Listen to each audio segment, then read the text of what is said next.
wa la haula wa la quwwata illa billahi al-'aliyyil. Alhamdulillah, di pagi hari ini kita bisa kembali untuk bertawakal ini. Salawat dan salam tetaplah kita berikan pada baginda Muhammad, Nabi besar Muhammad sallallahu alaihi wa ala alihi wasallam. Ma'asyiral muslimin yang dimuliakan Allah Subhanahu wa taala. Biasa kita mengkaji tafsir Al-Qur'an Al-Karim. Pagi ini kita akan membahas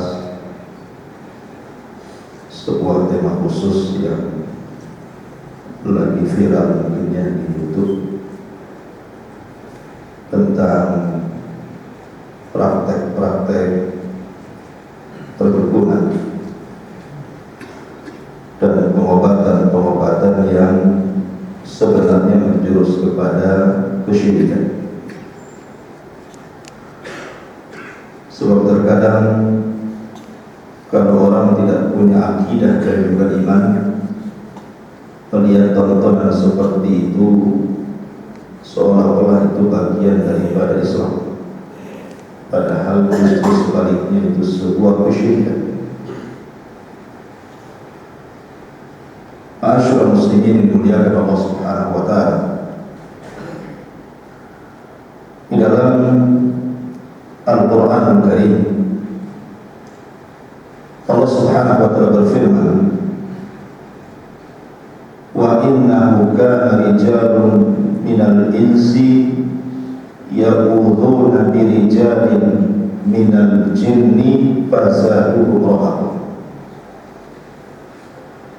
Ada sebagian orang itu mereka meminta perlindungan kepada jin, justru jin itu menambah kekufuran kepada orang.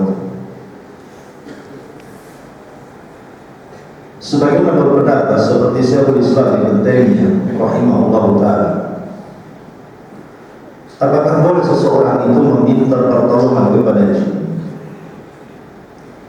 Ada pendapat ulama mengatakan boleh, selama tidak ada syarat dan selama perkara itu adalah perkara mubah. Walaupun ini hanya sekedar pendapat, tapi umumnya orang yang meminta pertolongan kepada jin itu pasti ada syarat, karena tidak mungkin jin dimintai pertolongan itu secara free. Pasti ada timbal balik. Makanya sering saya ceritakan di tempat lain tentang satu kisah di Saudi Arabia. Di Saudi Arabia itu karena mereka adalah negeri tauhid, jadi pemberantasan dunia perdukunan itu luar biasa di sana. Sampai negara itu membuat semacam disebut dengan komunitas dari kalangan kepolisian itu untuk memberantas perdukunan. Sampai suatu ketika mereka menangkap seorang dukun. Ketika ditangkap dukun ini tiba-tiba menangis. Kemudian ketika ditanya kenapa aku menangis, maka sang dukun mengatakan, aku menangis bukan karena aku takut ditangkap.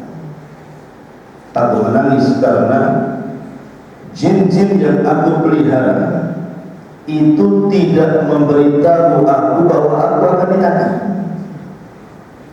Coba kalau seandainya mereka memberitahu, tentu aku sudah bisa kabur.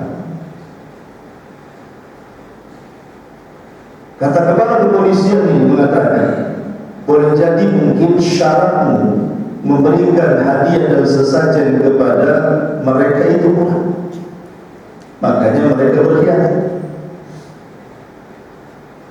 Tetapi dukun ini mengatakan tidak, bahkan aku paling paham keinginan jin-jin itu. Bahkan di rumah aku sediakan wanita bukan hanya untuk sekedar melampiaskan perbuatan zina kemungkaran, tapi lebih daripada itu.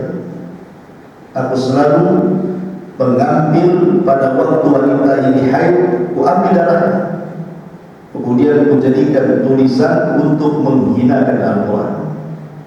Jadi dengan darahnya itu dia tulis ayat suci Al-Quran, surat ayat kursi, dalam rangka dihinakan. Di sini menunjukkan bahwa ada pertukaran iman dan akidah.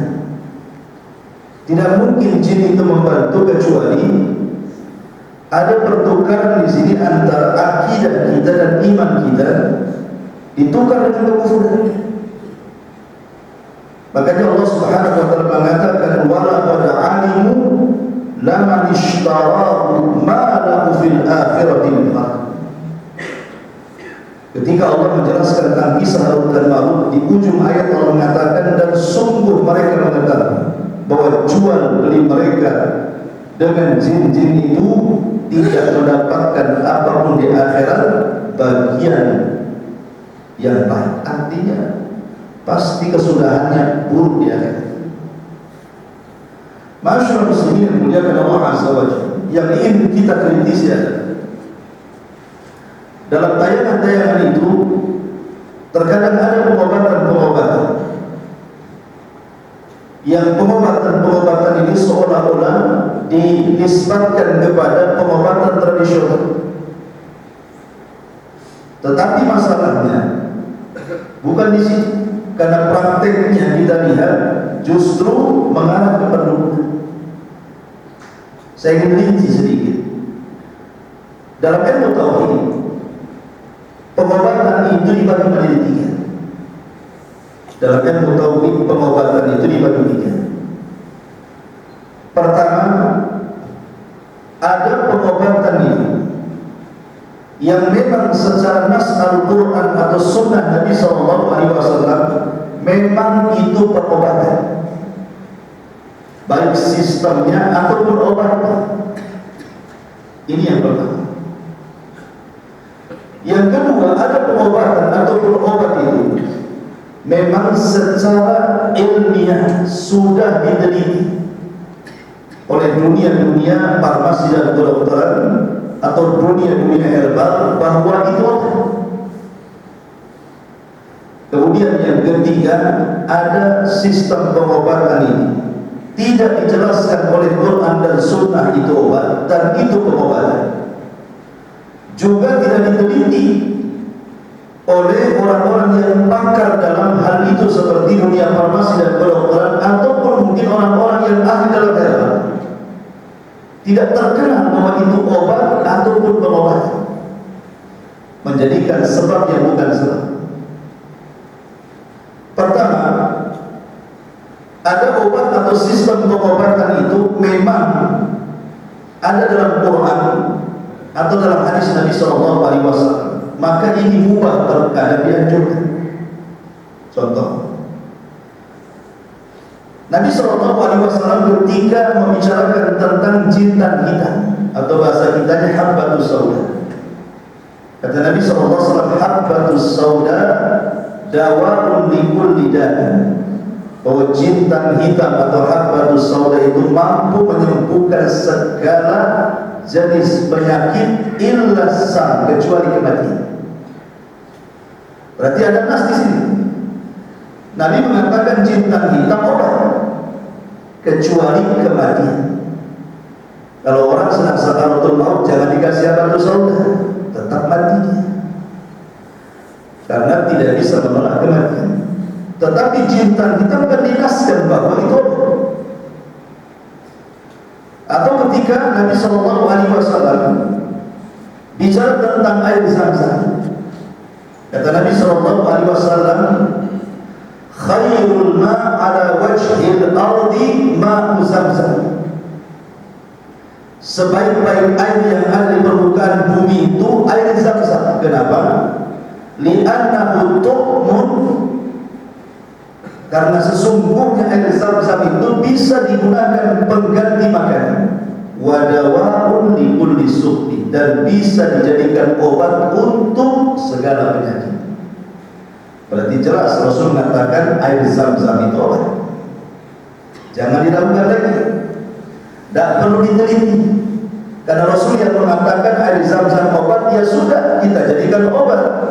Makanya Rasul mengatakan ma'u zam-zam lima syuribalah. Air zam-zam itu bisa mengabulkan niat peminum.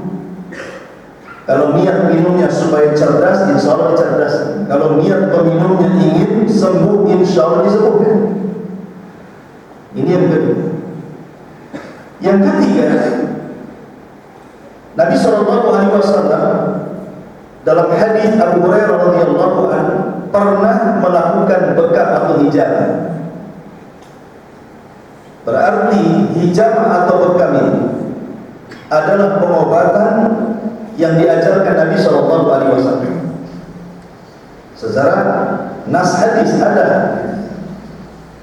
Atau contoh yang lain, ketika datang orang-orang Quraisy kepada Nabi SAW, kemudian salah satu di antara mereka sakit, maka Nabi SAW memberikan baulul ibil, kencingnya unta, kemudian disuruh minum, sembuh pula.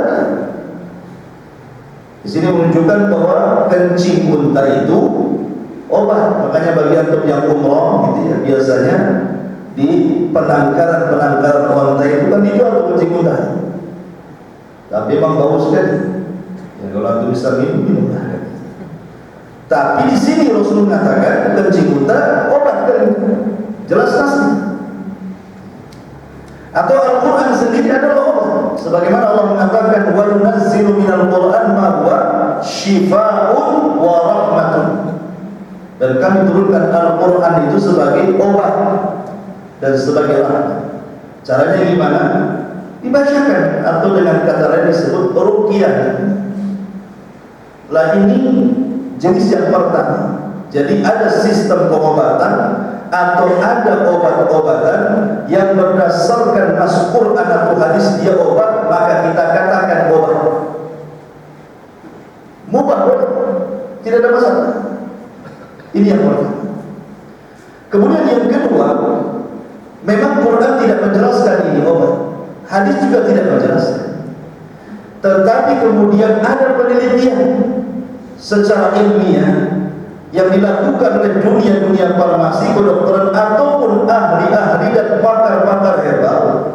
Mereka meneliti bahwa ini akar manfaatnya bisa mengobati penyakit ini. Ini dedaunan manfaatnya bisa mengobati penyakit ini. Ini biji-bijian, ini bunga-bungaan, dan begitu seterusnya. Walaupun tidak 100% mengobati, tetapi kenyataannya kalau seandainya dikasih jamu ini dari herbal ini kemudian sembuh sebagian besar, berarti memang ini obat. Walaupun tidak terdapat dalam Quran dan Sunnah, tapi ada penelitian selama zatnya tidak haram. Ini yang kedua.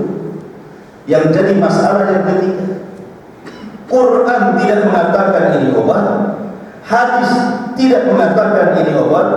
Tidak ada satupun penelitian dunia farmasi, kedokteran ataupun herbal ini obat, tiba-tiba dijadikan obat. Ini yang disebut dengan ja'ala sabab ma laisa bisabab. Menjadikan sesuatu sebab yang bukan sebab. Menjadikan sebab yang bukan sebab. Contoh umpamanya, berobat dengan menggunakan tasbih. Tahu tasbih beli di pasar tasbih. Tiba-tiba kemudian dimasukkan ke air, dibacakan sholawat, dibacakan zikir-zikir atau entah bahasa-bahasa yang kita kurang paham. Kemudian diberi nama ini tasbih kalomah. Pakailah, nanti penyakitmu hilang. Ini disebut ja'al sabab ma laysa bisabab. Apa urusan tasbih dengan penyakit? Kalau memang tasbih bisa menghilangkan penyakit, tentu di apotek banyak orang jualan tasbih. Ini menjadikan sesuatu yang bukan sebab dijadikan sebab namanya. Atau saya pernah berdakwah ke pulau daerah Batam sih, Pulau Moro namanya. Jadi 3 hari saya di sana. Waktu itu pas musim durian pula. Jadi diajak jalan lah seorang kampung ke kampung sebelah. Saya heran karena kampung itu tidak ada orang. Rupanya sebagian mereka pada di kebun durian ya, karena kalau pas panen itu mereka tidak pulang juga. Yang saya herankan banyak anak-anak kecil itu pakai gelang menggunakan benang warna kuning. Ada yang digarungkan, ada yang ditaruh di tangan, ada yang di kaki, yang diikat di perut gitu. Hampir semua anak-anak di tempat. Jadi saya coba berdialog dengan orang kampung. Kenapa anak-anak ini dikasih benang-benang kayak gini? Kemudian adalah yang menjawab orang kampung di situ. Itu sebenarnya untuk tolak bala, Ustaz. Jadi supaya anak-anak ini tidak mudah terkena penyakit. Karena benang itu diambil dari kuburan keramat.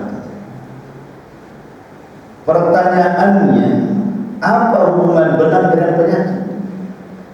Kan begitu. Seandainya anak ini mencret, apakah kemudian dikasih benang kuning di lehernya tiba-tiba berhenti mencretnya? Kan tidak ada ceritanya. Karena benang itu bukan untuk obat itu. Itunya namanya menjadikan sebab yang bukan sebab namanya. Nah, sebagian ulama tauhid mengatakan kalau menggunakan sebab yang bukan sebab dijadikan obat, maka Anda telah terjerumus kepada syirkul asghar, syirik kecil.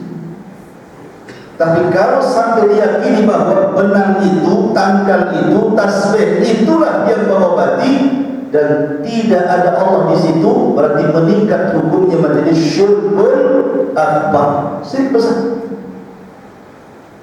Dan kalau syirik besar bahaya karena bisa mengeluarkan dari Islam. Apalagi kemudian sistem pengobatan yang tidak pernah dikenal di zamannya.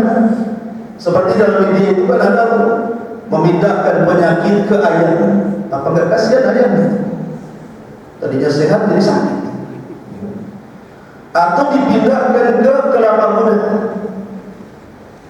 Tak dia itu kena apa dipindahkan ke situ, pasti belah kelapanya rupanya ada pakunya, ada siletnya, ada kerisnya, ada macam-macam dari situ. Ini pengobatan apa? Rupanya setelah ada yang membongkar itu sebuah settingan. Kita katakan mau settingan mau asli, tetap Islam. Seandainya itu sebuah settingan, maka ini sebuah penipuan. Karena yang menonton itu, karena sekarang ini orang hampir lebih banyak menonton YouTube dibandingkan televisi. Kalau dulu ya banyak orang nongkrong di televisi kan, jarang orang keluar rumah, rata-rata depan televisi saja. Sekarang dah jarang nonton televisi itu, paling nonton YouTube. Ini mana-mana sekarang, karena lebih mudah diakses. Kalau memang yang nonton itu tidak paham, mungkin kurang tauhid, kurang iman, disangkanya benar tuh pengobatan itu.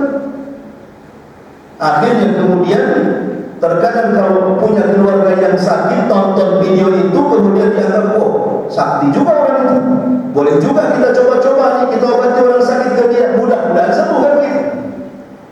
Itu kalau yang jahil.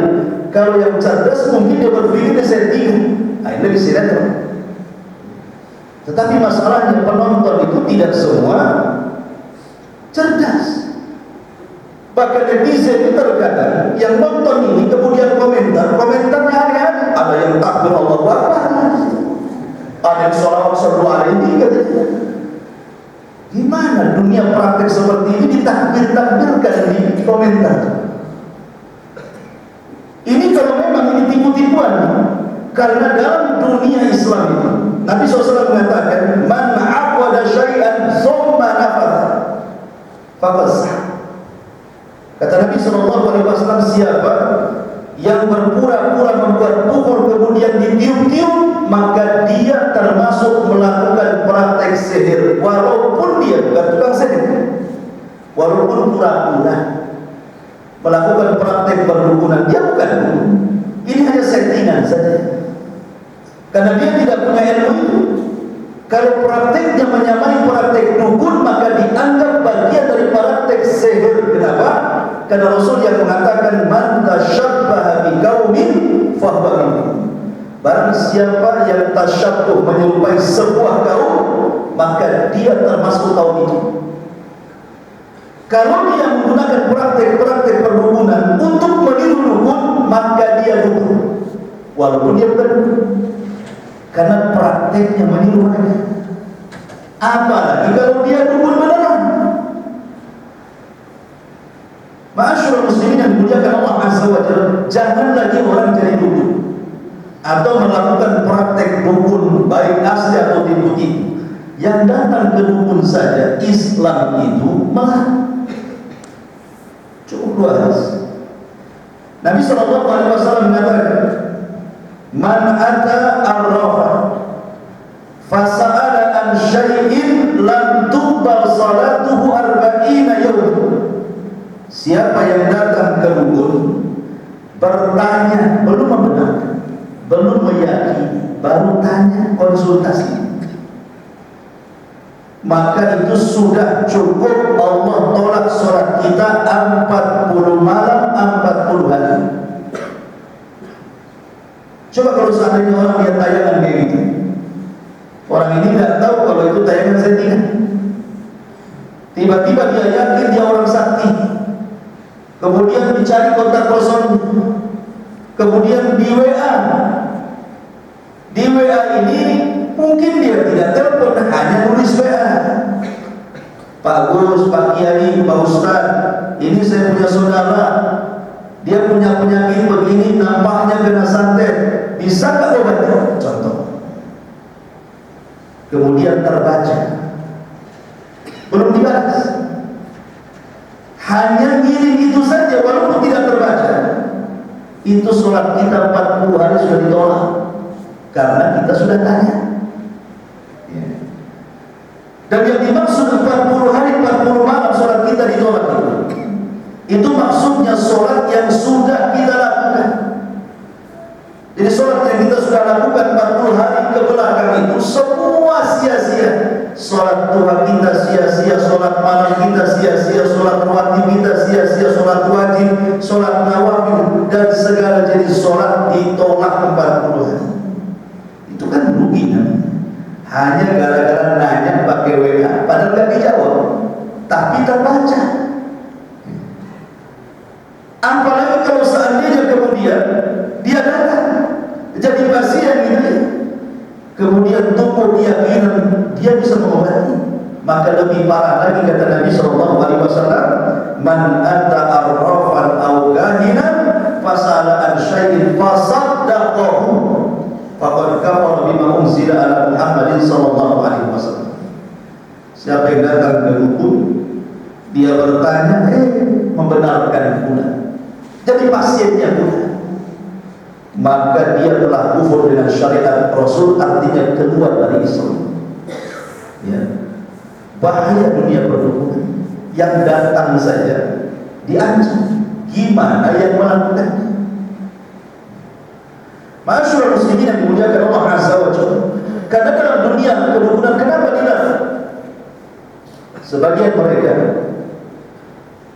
merasa bahwa memiliki rupiah yang itu hak mutlak milik Allah, mengaku memiliki rupiah yang itu hak mutlak milik Allah.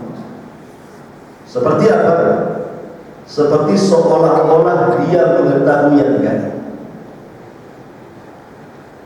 Kan dukun-dukun kan begitu, seolah-olah dia mengetahui yang gaib. Contoh, ada orang datang berobat sama dia,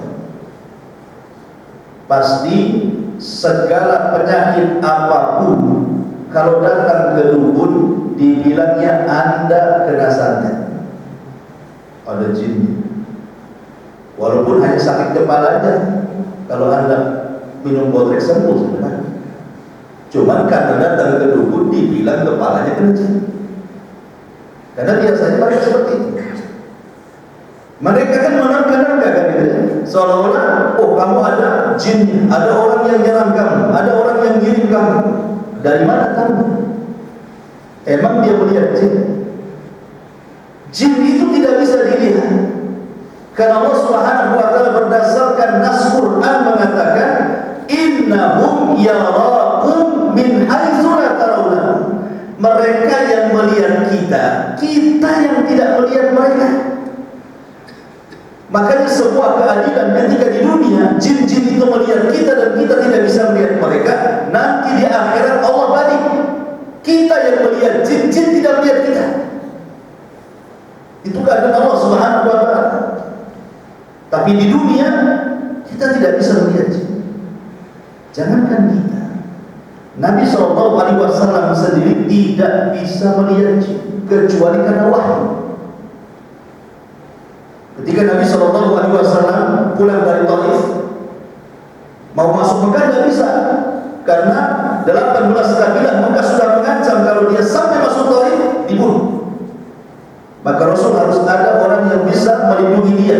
Makanya sebelum dia masuk ke Mekah, dia berlindung antara Mekah dan Taif di kebun kurma. Disitulah sholat subuh Rasul membaca beberapa ayat Al-Quran. Rupanya ada jin-jin yang datang, entah dari mana, utusan iblis, kemudian mendengar ada orang yang baca Quran. Tiba-tiba mendengar baca Quran langsung beriman. Rasul tidak tahu kalau ada jin-jin. Dari mana Rasulullah SAW tahu bahwa ada datang jin kemudian mendengar Quran kemudian beriman? Allah yang mewahyukan, turunlah surah jin. Turun surat jin memberitahu bahwa ada jin-jin yang datang kepadamu mendengarkan Quran kemudian beriman. Kalau tidak ada Quran turun kepada Rasul, Rasul tidak pernah melihat jin, tidak tahu jin ada di mana. Masyaallah muslimin, dan Nabi juga tidak pernah meminta bantuan jin. Rasul itu perang bukan sekali dua kali, kadang menang kadang kalah. Contoh perang Uhud, Rasul kalah. Bahkan Nabi SAW gigi depannya itu rompak, kemudian pipi yang terkena serpihan pedang, kemudian banyak luka-luka, sampai Nabi SAW melaknat orang-orang yang melukainya dan mengatakan, kaifa yuflihu qaumun syujjadiyuhum, bagaimana bisa beruntung kaum-kaum yang menyakiti Nabi-Nya. Seandainya meminta pertolongan jin itu dibolehkan, kenapa Nabi tidak meminta pertolongan? Kan sudah ribuan jin yang masuk Islam, libatkan dia dalam perang, menentu. Kan begitu ya logikanya kan? Kenapa Rasul tidak melibatkan jin-jin itu jadi pasukan dia? Kan jin gak kelihatan. Kita ini melihat berperang dengan makhluk yang tidak kelihatan, itu lebih besar menang atau kalah? Pasti kalah. Sebenarnya saya kalah sama antum, kemudian antum saya lihat, tapi antum tidak lihat saya tinggal bantu aja, selesai. Tapi Nabi tidak meminta bantuan kepada jin. Tidak ada peperangan Rasul dibantu jin. Padahal kalau mau Rasul berhak meminta bantuan, ya, bukankah jin adalah umatnya? Wa ma khalaqtul jinna wal insa illa liya'budun. Tidakkah aku ciptakan jin dan manusia kecuali untuk beribadah? Dan nabinya para jin itu sama dengan nabinya manusia. Sebagaimana kita nabinya Rasulullah, maka jin juga nabinya Rasulullah. Tapi Rasul tidak pernah meminta bantuan kepada mereka. Masyaallah muslimin yang dimuliakan Allah Subhanahu wa taala. Maka ketika mereka menerka-nerka sesuatu yang gaib, inilah letak dunia berhubungan. Bahaya ketika meneluh ada jin. Makanya terkadang saya katakan, dulu kalau tidak salah ada tayangan televisi pemburu hantu, ada ya pemburu hantu, Ghostbuster, pemburu hantu. Jadi orang yang pakai jubah-jubah diundang ke rumah, nangkepin jin yang ada di rumah. Sebenarnya ya waktu fiddin, ketika kemudian orang merasa di rumahnya merasa ketakutan, kemudian bilang kepada para pemburu hantu, jangan-jangan di rumah saya banyak jinnya. Tanpa pemburu hantu mengatakan di rumah Anda ada jinnya, sebenarnya kita orang Islam memang berkeyakinan di rumah kita banyak jin, nggak perlu kita konsultasi. Mana buktinya? Buktinya kalau antum masuk WC, apa kata Nabi? Kita disuruh berlindung minal khubsi wal khaba'is, kan begitu? Apa sih khubsi itu? Dan apa itu khaba'is? Khubsi itu jin laki-laki yang jahat, khaba'is itu jin perempuan yang jahat. Itu artinya. Jadi saya berlindung kepadamu ya Rabb dari jin-jin laki-laki dan perempuan. Artinya di rumah itu ada jin. Tidak perlu kemudian harus diterang sama orang-orang yang pemburu jin itu. Kita yakin di rumah kita ada jin, karena Rasul yang mengatakan seperti itu. Tetapi jin-jin yang di rumah itu yang disebut dengan amir. Amir itu artinya jin-jin yang bersama kita. Di rumah kita ada bangsa jin. Mereka tinggal sama kita di rumah. Makanya kata Nabi SAW, kalau seandainya kita sedang makan, kemudian lupa membaca basmalah, maka makanan itu separuhnya dimakan mereka. Cuma kita tidak tahu bagaimana caranya. Tapi nas Rasul seperti itu. Atau orang yang masuk ke rumah tidak pernah salam, main masuk saja, itu jin ikut masuk di belakangnya, masuk ke rumah kita. Tetapi mereka tidak mungkin menyakiti, mereka hanya menakut-nakuti. Mereka tidak akan menyakiti kita. Mereka hanya menakut-nakuti saja. Bahasa kita iseng gitu, menakut-nakuti kita. Dengan cara apa? Dengan cara menggunakan semua media yang ada di rumah itu supaya kita takut. Tapi mereka tidak akan menyakiti kita. Contoh namanya, di depan rumah itu ada pohon mangga. Kemudian ada bayangannya, ya, bayangannya kena lampu. Tiba-tiba ada angin, goyang-goyanglah pohon mangga itu. Ya bayangannya pun ikut goyang-goyang. Mulai tak, jangan-jangan itu jin. Jadi dia masuk ke bayang-bayang, nakut-nakuti kita di situ. Atau mungkin gorden jendela, tiba-tiba goyang-goyang. Padahal sebenarnya orang ini lupa tutup jendela kurang rapat. Masuklah angin itu sedikit, tergoyanglah gorden itu. Kemudian mulai takut, jangan-jangan ada jinnya. Padahal kena angin kan. Atau mungkin suara-suara di dapur gitu ya, entah jatuh apa tiba-tiba perang gitu, kemudian kita takut. Memang jin itu masuk ke semua media supaya kita takut. Makanya Nabi SAW mengatakan tidak perlu mengundang orang-orang yang menangkap jin itu, karena mereka para pendusta. Bagaimana cara menangkapnya? Mereka aja tidak bisa melihat jin. Macam mana cara menangkapnya? Kata Nabi SAW, kalau kita lewat di sebuah tempat kemudian menakutkan, cukup baca basmalah dan jangan pedulikan. Ini ibu-ibunya kalau umpamanya malam-malam ingin kamar mandi, kok lewat dapur agak takut gitu. Kata Rasul, samillah wala tubali, cukup baca bismillah, jangan dipedulikan. Kan enak tuh, simpel kan? Bismillah, sudah selesai. Jangan pula kemudian mengambil baterai di solat-solat pula, gak akan kelihatan, karena dia bukan mati. Apalagi kemudian teriak-teriak, ada dialog, siapa itu di dapur, saya di sini. Tambah parah lagi. Nanti kalau dijawab, Pak, stres.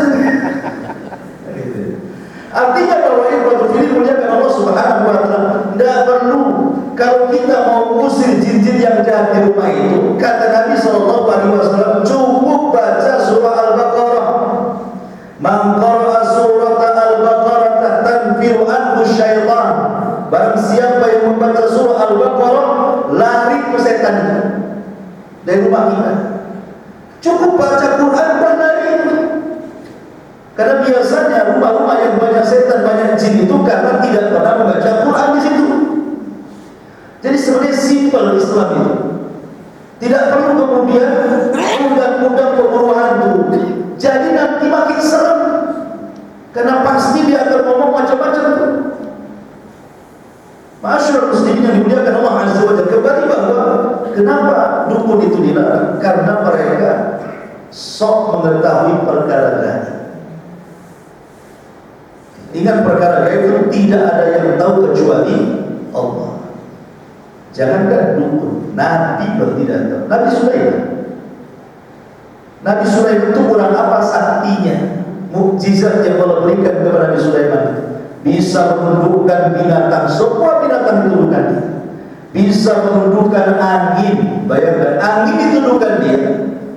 Dia kalau kemana-mana naik angin dia, tidak perlu lagi naik kuda. Bahkan jin-jin ditundukkan dia. Tidak ada satu nabi dari sekian para nabi yang diberikan kekuasaan dan kekuatan seperti Nabi Allah Sulaiman.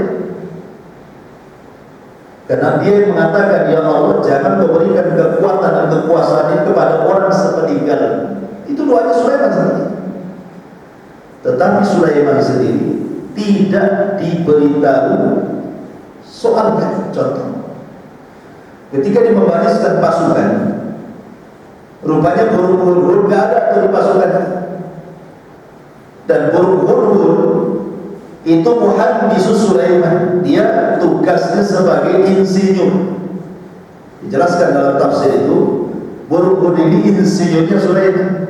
Jadi kalau Sulaiman ini membawa pasukan kemudian nyasar di sebuah tempat padang pasir, gurun atau bukit, maka hurhur inilah yang kemudian naik ke langit, kemudian melihat dari langit daerah-daerah mana yang ada airnya. Nanti kalau hurhur sudah mengatakan, oh sebelah situ ada airnya, maka Sulaiman akan merintahkan jin-jin itu untuk mencari air. Jadi suatu ketika di kepala hurhur tidak ada. Kata Nabi Sulaiman, awas saja kalau dalam sekian jam dia tidak datang, kusiksa atau kusembelih dia, kecuali dia membawa bukti yang nyata akan alasannya. Beberapa saat datang pula si hurhur itu. Kemudian mengatakan, sesungguhnya aku punya pengetahuan yang kau tidak punya. Hurhur ngomong begitu sama Sulaiman. Saya punya pengetahuan yang kau tidak punya, menunjukkan hurhur punya ilmu, Sulaiman tidak. Kemudian hurhur mengatakan, tadi baru saja saya terbang ke Yaman. Sulaiman di mana? Palestina. Bayangkan, hurhur bisa terbang sampai ke Yaman, kemudian pulang lagi dalam sekejap. Berarti diberikan kemampuan hurhur di zaman itu maksudnya. Kemudian hurhur mengatakan, aku melihat sebuah kerajaan di Yaman, rajanya perempuan, tapi saya, dia dan kaumnya ya'buduna syamsa wal qamara min dunillah, mereka menyembah matahari dan bulan selain daripada Allah Subhanahu wa taala. Kata Nabi Sulaiman, kau jangan buat cerita. Kata hurhur, tidak, kalau kau tidak percaya, buatlah surat, kulayangkan ke mereka. Akhirnya Nabi Sulaiman buat surat kan. Salah satu suratnya, disitulah sejarah kenapa ada kalimat Bismillah. Nah, itulah Sulaiman yang pertama kali menulis kalimat Bismillah. Dari sini menunjukkan Sulaiman tidak tahu bahwa di Yaman itu ada negara, ya kan, yang dipimpin oleh ratu, padahal dia raja dan dia raja dunia. Rupanya ada sesuatu yang tidak diketahui Sulaiman dan hurhur tahu. Maknanya Sulaiman tidak tahu yang ketiga. Kemudian ketika Nabi Allah Sulaiman meninggal Sulaiman dalam kursinya, dalam singgasananya. Ingat, jasad seorang nabi itu tidak mungkin dimakan tanah, sehingga walaupun dia sudah meninggal bertahun-tahun, dia seperti itu saja jasadnya, dia tidak akan hancur. Sehingga ketika Sulaiman kemudian sedang duduk di tahtanya, di singgasana kebesarannya, tiba-tiba malaikat maut mencabut nyawanya. Kemudian dia seolah-olah tidur. Jin-jin itu yang disuruh Nabi Sulaiman masih bekerja bangun ini, bangun sana, ya. Padahal Nabi Sulaiman sudah meninggal. Kata jin-jin itu mengatakan, ketika kemudian singgasananya roboh karena rayap-rayap yang menggerogotinya, apa kata jin? Kalau kami tahu Sulaiman sudah mati sejak dulu, kami ngapain kerja sama dia? Dari sini menunjukkan apa? Jin tidak tahu yang gaib. Karena dia mengatakan, kalau kami tahu Sulaiman sudah mati sejak dulu, ngapain kami disuruh-suruh? Kalau jinnya saja tidak tahu yang gaib, sementara referensi dukun-dukun itu adalah para jin, berarti informasi jin ke dukun itu dusta, dan informasi dukun ke kita itu lebih dusta lagi. Artinya ini silsilah kedustaan. Itu maksud. Dukun dibohongi jin, kita pula dibohongi dukun. Dari mana kita tahu bahwa dukun itu pendusta? Dari sebuah hadis. Kata Nabi SAW, jin-jin itu naik ke langit. Kalau kita membahas tafsir al-jin, nanti kita akan sampai tafsir al-jin itu. Allah Subhanahu wa taala berfirman bahwa di langit itu ada maqaida lis-sam'i. Jadi jin itu punya pos-pos tempat mencuri dengar. Kalau Allah Subhanahu wa taala hendak memfirmankan kepada para malaikat, artinya menugaskan sesuatu kepada para malaikat yang ada di langit, maka semua malaikat pingsan kecuali Jibril. Jibril tidak pingsan. Dan itu menunjukkan Jibril itu dzul quwwatin 'inda al-'arsy makin, memiliki kekuatan yang tidak dimiliki malaikat yang lain. Kemudian Allah berfirman kepada Jibril untuk ditugaskan kepada para malaikat Allah. Setelah kemudian Jibril menerima mandat dari Allah, barulah malaikat-malaikat, mulai dari malaikat pemikul arsy sampai malaikat ke langit pertama, semua terbang. Maka kemudian malaikat pemikul arsy dan sekitar arsy mengatakan, ya Jibril, madza qala rabbuna? Apa yang dikatakan Rabbuna? Kata Jibril, begini. Kemudian mereka bertasbih dan bertakbir. Kemudian Jibril turun ke langit ke-7. Semua malaikat di langit ke-7 ngomong yang sama. Apa yang ditugaskan Allah kepada kami? Kata Jibril, begini. Kemudian mereka bertasbih dan bertakbir sampai ke langit pertama, langit yang kita lihat. Lah ketika Jibril kemudian menceritakan firman Allah, sebuah tugas kepada para malaikat yang ada di langit pertama, maka malaikat langit pertama mengatakan, apa ditugaskan Allah kepada kami, ya Jibril? Kata Jibril, begini. Maka mereka bertasbih. Lah ketika Jibril menginformasikan tugas dari Allah di langit pertama, disitulah jin-jin yang memiliki pos-pos curi dengar itu mencuri apa yang dikatakan Jibril kepada malaikat. Karena tugas para malaikat di langit pertama itu untuk kemaslahatan bumi. Ada yang disuruh untuk menumbuhkan, ada yang disuruh untuk menghidupkan, mematikan, menghancurkan. Itu tugasnya malaikat. Jadi tugas-tugas ini diberitahu oleh Jibril kepada para malaikat. Allah sudah menugaskan, wahai kaum malaikat, buat tsunami di sana, buat gempa di sana, buat tumbuh di sini, buat gersang di sana, gitu. Lah ketika Jibril menginformasikan itu, jin-jin itu punya pos-pos di langit. Nah, disitulah dia mencuri dengar kalimat yang disampaikan Jibril kepada para malaikat. Kalau mereka dapat satu kalimat, maka jin yang paling atas akan menyampaikan jin ke yang bawah. Karena jin naik ke atas itu seperti orang panjat pinang. Maka jin yang di bawah menyampaikan ke yang di bawahnya lagi, ke yang di bawahnya lagi, sampai kepada jin yang ada di bumi. Tapi satu kalimat itu sudah dicampur adukan 99 kalimat kedustaan. Jadi satu yang benar, 99% dusta. Kalau saya rugikan seperti ini, jajarkan dari sini 100 orang sampai sana. Kemudian saya bisikin telinganya, si Anu mau pergi ke pasar. Kemudian orang kedua ngomong lagi ke orang ketiga, mungkin sampai di sana bukan itu kalimatnya, mungkin terbalik, jangan pergi ke pasar, kan gitu ya? Mungkin juga kan? Manusia saja bisa seperti itu. Apalagi jin yang memang dasarnya pendusta, makanya dibumbui-bumbui, sehingga ketika jin yang paling di bawah dapat informasi yang dusta, itulah yang dijual belikan ke dukun untuk meramal sesuatu. Kalau seandainya dukun meramal sesuatu kok benar, itulah yang satu yang benar. Tapi umumnya 99% ramalannya dusta. Nggak ada ceritanya peramal itu benar. Ini berdasarkan nas, baik Quran ataupun hadis juga mengatakan seperti itu. Jadi tidak perlu percaya kepada mereka, karena mereka pembual. Mereka sedang ditipu jin, kita pula ditipu mereka. Makanya saya katakan silsilah tipu menipu sebenarnya. Maka jangan datang kepada mereka, itu tipu-tipu. Lah di sini pertama karena mereka soal yang gaib, di sinilah letaknya. Seolah-olah mereka merampas rububiyah Allah, yang tahu yang gaib itu hanya Allah. Kita ini tidak tahu yang itu. Makanya ada di dalam surah Luqman itu, di antara hal-hal yang 5 perkara yang merupakan kegaiban yang tidak ada yang tahu kecuali Allah Subhanahu wa taala. Dalam surah Luqman itu. Pertama, bicara soal kiamat. Tidak ada yang tahu kapan kiamat kecuali Allah. Jangan diramal-ramal kapan kiamat. Oh, tanggal 15 bulan Ramadan kiamat. Dah lewat, tak kiamat. Yang kedua, soal hujan. Hujan, tidak ada hujan, itu urusan Allah. Jangan pula kemudian percaya kepada pawang hujan. Di desa saya itu dulu di Jawa Barat, ada orang gila, nggak pernah pakai baju, orang gila, nggak pakai baju, tapi diyakini pawang hujan. Jadi kalau buat pesta nikah itu dicari orang gila,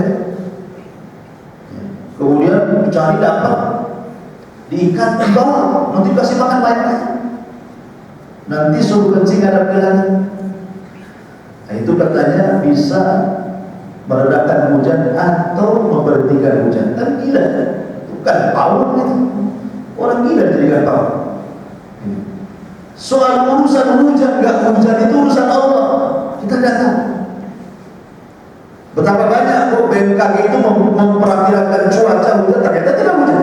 Ya memang hujan itu kehendak Allah. Kita hanya bisa memprediksi secara ilmiah, terkadang meleset juga. Ya. Kemudian soal arham, ini semua terdapat dalam surah Luqman. Masalah kiamat itu tidak ada yang tahu kecuali Allah. Masalah hujan tidak ada tahu kecuali Allah. Masalah rahim, bayi dan dalam rahim, ini tidak tahu kecuali Allah. Bukan masalah laki atau perempuannya. Misalnya dia basket tahu alatnya. Bukan itu. Maksudnya takdir bayi ini kalau dia lahir, apakah kelak jadi insinyur, jadi dokter, jadi ini, jadi itu. Tidak ada yang tahu kecuali Allah. Kemudian masalah apa yang akan terjadi besok. Wa ma tadri madza taksibu ghadan. Itu bahasa Quran. Kau tidak tahu apa yang terjadi esok hari. Lah para peramal itu sok tahu apa yang terjadi masa depan kan? Tidak tahu masa depan kita kecuali Allah. Kemudian yang terakhir kata Allah, wa ma tadri nafsun bi ayyi ardin tamut. Kita tidak tahu di mana kita mati. Ya, kematian kita itu hak mutlak kegaiban Allah. Dan tidak ada ibrah mau di mana kita mati terserah. Yang penting bagaimana cara matinya. Yang penting itu. Mau mati di Jawa, mau mati di Batam, mau mati di Mekah, mau mati di Madinah, silakan. Tidak ada ibrah dalam tempat kematian. Tetapi yang penting bagaimana cara kita mati. Suruh khotimah atau husnul khotimah itu. Jadi 5 perkara ini semua gaib berdasarkan nas Quran. Tiba-tiba kemudian datang paranormal memotak nanti 5 perkara. Jadi cukuplah perkara sok tahu yang gaib ini sudah mendustakan Al-Quran dan Sunnah. Maka saya katakan bahwa tayangan-tayangan seperti itu tidak perlu tonton. Ya, karena ini mengarah kepada kesyirikan. Wallahu a'lam. Mudah-mudahan manfaatnya. Subhanallah wa bihamdika asyhadu an la ilaha illa anta astaghfiruka wa atubu ilaik. Allahu ta'ala